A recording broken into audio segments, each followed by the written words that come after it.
Care leavers are one of the groups in society which I don't think their voices are really heard. So there's quite a few unique things about this project. One is that we trained a group of young care leavers in oral history interviewing techniques, and then they did the interviews. So I think what we've collected is really rich because of that. It was really important that the project had the advisory group and it had a good ethics policy. I think that's something the project should be quite proud of, that the fact that it had those safeguards in place and that it was committed to those. The advisory group involved young people who'd experienced care, social work professionals who'd worked with young people who'd experienced care, academics like myself, and academics who'd also experienced care, and representatives from the British Library.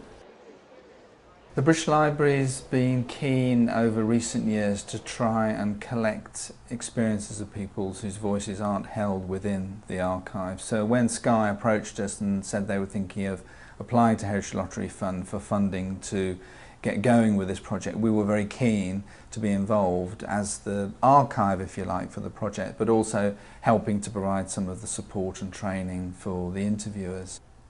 We had 3 days of oral history training. The first session was based in the Sky offices, and that was an introduction to the project and a historical background to care leavers. And then on the second training session, we covered oral history itself. And so by the end of that, I felt it was very comprehensive, and we got a really good introduction to the methodology of oral history itself and a lot of practice.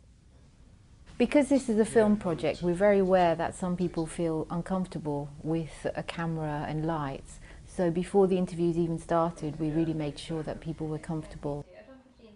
We spent about 3 hours on our first interview, and I expected it to really drag on, but it went really quick, and it was really exciting to learn about their experience.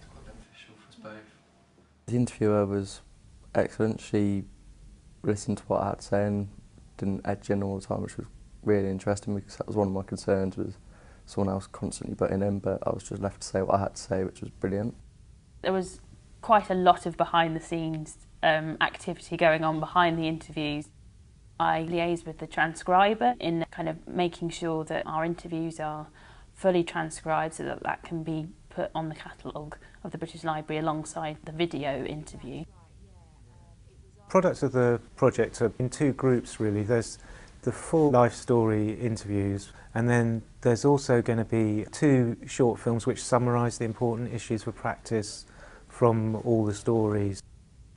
We're very heavily involved in the editing of the films and the documentaries, which is important because it's good to have our input, not just as care leavers, but also as the interviewers and the people that have been there and have been taken on the journey.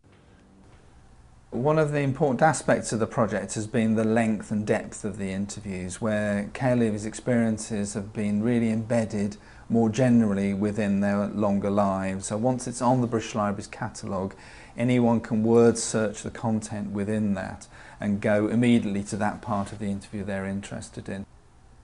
I'd really encourage social work students and qualified social workers to watch the interviews, even if they are 2 or 3 hours long, because it's an invaluable learning experience for them. Just have something on the British Library's website and being able to just Google my own name and finding a transcript about my own life is a bit like, wow.